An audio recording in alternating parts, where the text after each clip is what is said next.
दाखिल खारिज को अंचल अधिकारी के द्वारा या फिर हल्का कर्मचारी के द्वारा रिजेक्ट क्यों किया जाता है। यहाँ पे दोस्तों आप सब लोगों का कंफ्यूजन रहता है दाखिल खारिज करने से पहले, जिसकी वजह से आप लोगों का दाखिल खारिज रिजेक्ट कर दिया जाता है अंचल अधिकारी के द्वारा। इस वीडियो में हम आप सबको हल्का कर्मचारी और अंचल अधिकारी का भी काली सच्चाई इस वीडियो में हम आप सबको बताएंगे। इस वीडियो को आप लोग दोस्तों शुरू से लेकर के एंड तक देख लीजिए। इस वीडियो में दाखिल खारिज का जो काली सच्चाई है हम आप सबके सामने में डिटेल के साथ में रखने वाले हैं। चलिए दोस्तों वीडियो को स्टार्ट करते हैं। चैनल पे नए हैं तो चैनल को सब्सक्राइब कर दीजिएगा और वीडियो को लाइक कर दीजिएगा।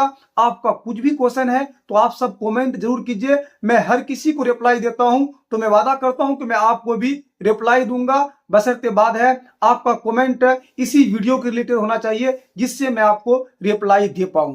चलिए दोस्तों वीडियो को स्टार्ट करते हैं।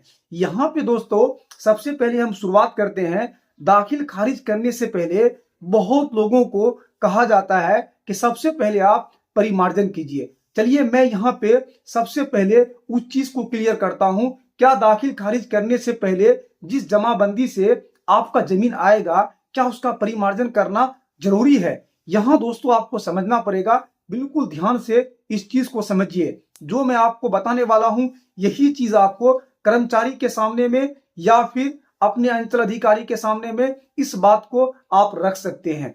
यहाँ पे दोस्तों सबसे पहले आपको इस चीज को देखना है, आप जिससे जमीन को खरीदे हैं, अगर उसका आप खतियान से जमीन को खरीदे हैं या फिर केवाला से खरीदे हैं। पहले हम यहाँ पे शुरुआत करते हैं केवाला के बारे में। आप उससे केवाला से जमीन को खरीदे हैं तो आपको ये देखना है जिस केवाला से आप जमीन को खरीदे हैं क्या उस केवाला में जो जमीन का खेसरा है और खेसरा के ऊपर में जो रकबा होता है क्या वो क्लियर है।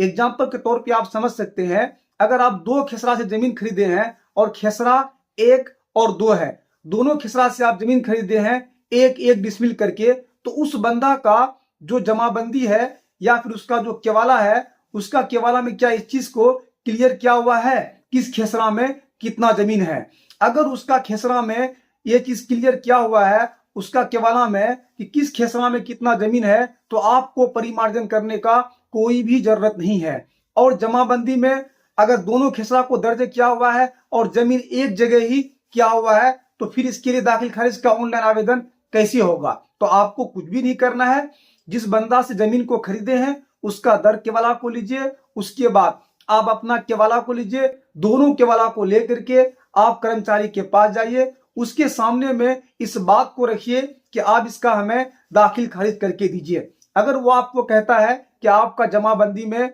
खेसरा बार रकबा नहीं है तो आप उनको वहां पे दर केवाला उसके सामने में शो कीजिए और उसको बोलिए कि सर आप देखिए दर केवाला में खेसरा बार रकबा क्लियर किया हुआ है। आप यहाँ पे इस चीज को देख लीजिए, जब दर केवाला में खेसरा बार रकबा क्लियर किया हुआ है तो अब आप इसको दर केवाला के द्वारा इसको देख करके ऑनलाइन जमाबंदी को आप इसको सुधार कीजिए, उसके बाद दाखिल खारिज मेरा हो जाएगा। और ये चीज उन लोगों को करना पड़ेगा और वो लोग करता भी है।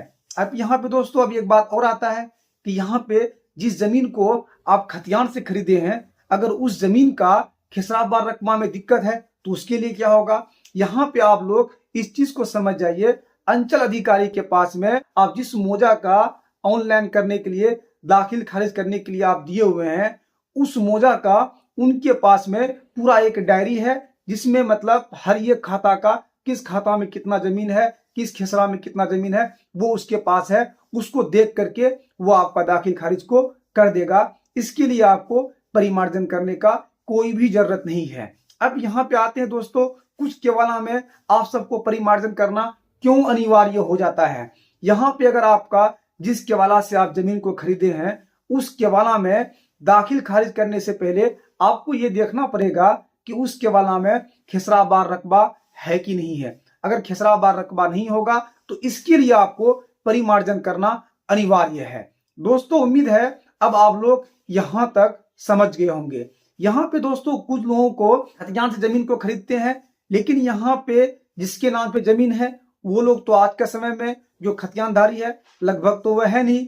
आप उसका बेटा से जमीन को खरीदते हैं या फिर उसका पोता से जमीन को खरीदते हैं। यहाँ पे आपको ध्यान रखना है, इस केस में जब भी आप दाखिल खारिज के लिए आवेदन करेंगे तो अब आप सबको वंशावली बना करके जरूर देना है। इससे क्या होगा, आपका दाखिल खारिज 100% रिजेक्ट नहीं होगा। दोस्तों यहाँ पे अब सीओ और हल्का का जो कर्मचारी है उसका सच्चाई क्या है, यहाँ पे आप उस चीज को समझ जाइए। यहाँ पे दोस्तों आप जब तक यहाँ पे चाहे कहीं से भी इस वीडियो को देख रहे हैं बिहार के अंदर से, अब आप लोग यहाँ पे कोई भी दाखिल खारिज करने से पहले आप सबको भी मालूम है, अगर आप यहाँ पे इस चीज को अगर आप अपने पैकेट से नहीं निकालेंगे तो आपका दाखिल खारिज नहीं होने वाला है। आप कितना भी उसको परेशान कर दीजिए, अंचल अधिकारी को किसी ना किसी बहाने से आपका दाखिल खारिज को वो रिजेक्ट कर देगा। तो अब आप लोग इस चीज को भी ध्यान में रख लीजिएगा, आपको कुछ ना कुछ अमाउंट आपको देना ही पड़ेगा, उसके बाद ही आपका दाखिल खारिज होगा। ये दोस्तों सच्चाई है, ये मेरे साथ भी होता है। मैं भी कई बार दाखिल खारिज के लिए आवेदन किया हूं, तो मुझे भी कुछ ना कुछ अमाउंट है, चाहे किसी दलाल के थ्रू हो, कैसे भी हो, वो देना ही पड़ता है। आप उसको नहीं देंगे तो आपका दाखिल खारिज नहीं होगा, किसी ना किसी बहाना से आपका दाखिल खारिज को रिजेक्ट कर देगा। यहाँ पे दोस्तों उम्मीद है आप लोग इस वीडियो को पूरी तरीके से समझ गए होंगे। अब आप सबका कुछ भी क्वेश्चन है तो आप लोग कमेंट जरूर कीजिए, मैं आप सबको रिप्लाई जरूर दूंगा। चलिए दोस्तों आज का इस वीडियो में इतना ही, मिलते हैं नेक्स्ट वीडियो में किसी और टॉपिक के साथ। तब तक के लिए अब आप सब भी अपना ख्याल रखिएगा।